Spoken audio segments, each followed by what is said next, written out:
धन्यवाद. आणि आता आपल्यासोबत छावा संघटनेचे प्रदेशाध्यक्ष विजयकुमार घाटगे आहेत. घाटगेजी, हा सगळा जो बदल घडून आलेला आहे मंत्रिमंडळात, यावर आपली प्रतिक्रिया, कारण त्यासाठीच आपण एक आंदोलन देखील केलं होतं. नाही, अतिशय चुकीच्या पद्धतीनं निर्णय राज्याच्या मंत्रिमंडळाने आणि राज्याच्या प्रमुख 3 लोकांनी घेतलेला आहे. कारण अतिशय असंवेदनशील व्यक्ती त्या ठिकाणी पदावर तुम्ही डबल मंत्रिमंडळात सामावून घेतला आहे. राज्यातल्या जनतेची मागणी होती की त्यांना पदावरून हाकलून द्या. तुम्ही का त्यांना ते सामावून ठेवलंय? असे चुकीचे लोक तुम्हाला का पोसायचे आहेत? याचं उत्तर महाराष्ट्रातली जनता विचारते. आणि एवढा राज्यात संतापाची लाट असताना कशामुळे तुम्ही सांभाळताय? अहो, साधं एखाद्या विद्यार्थ्यानं मोठी चूक केली शाळेमध्ये, अतिशय त्याला टीसी काढून घरी पाठवून दिलं जातं, रजिस्टर करून टाकलं जातं. आणि हे तर राज्याचे मंत्रिमंडळातले प्रमुख लोक आहेत. कृषी खात्याचा मंत्री एवढ्या चुकीच्या पद्धतीनं वागतो आणि तुम्ही त्याला पदावरून बडतर्फ करण्याच्या ऐवजी त्याला काढून दुसऱ्या विभागाचं त्याला मंत्रीपद करताय. अतिशय चुकीचं आहे. महाराष्ट्राच्या राजकारणामध्ये आतापर्यंत आम्ही या गोष्टी पाहिल्या नाहीत. 26/11चा हल्ला आम्ही पाहिलेला आहे. 26/11च्या हल्ल्यामध्ये फक्त कपडे बदलले म्हणून मंत्र्यांना राजीनामे द्यावे लागले होते. आणि आज आम्हाला हे पाहायला मिळतंय. दुर्दैव आहे महाराष्ट्राचं. अतिशय चुकीचा निर्णय आहे. चुकीच्या व्यक्तींना का स्थान देताय, का पोचताय, याचं उत्तर अजितदादांनी महाराष्ट्राच्या जनतेला दिलं पाहिजे आणि राज्याच्या मुख्यमंत्र्यांनी दिलं पाहिजे.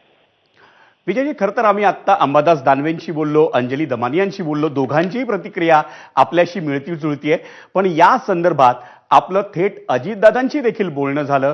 आपण त्यांची भेट घेतली होती, त्यावेळी त्यांनी कारवाईचं आश्वासन दिलं होतं. नेमक्या आपल्या अपेक्षा काय उंचावल्या होत्या का त्यावेळी, की अजितदादा एक खमक्यापणानं निर्णय काहीतरी घेतील? आमच्या अपेक्षा उंचावलेल्या होत्या आणि आम्ही ऐकून होतो. दादा हे शब्दाचे पक्के आहेत.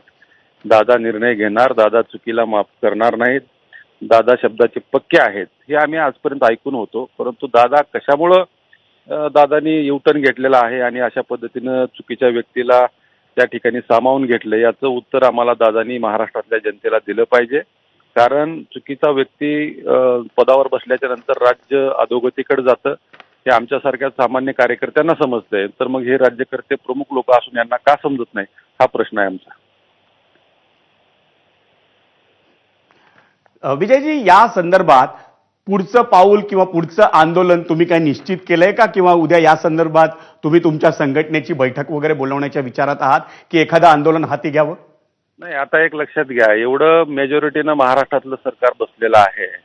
आता त्यांना जे पाहिजे त्या पद्धतीनं अपेक्षित ते निर्णय घेत आहेत. सत्तेपुढे शहाणपणा चालणार नाही हे आमच्यासारख्या शेतकऱ्यांच्या पोरांना लक्षात आलेलं आहे.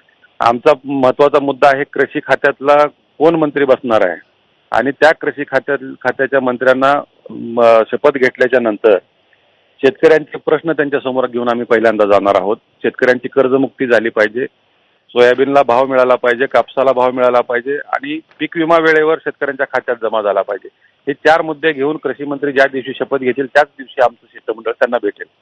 आता राहिला विषय कोकाट्यांच्या पदाचा, तर कोकाट्यांना पद कशासाठी दिले याचं उत्तर आता आम्हाला अजितदादांनी महाराष्ट्राच्या जनतेला दिलं पाहिजे.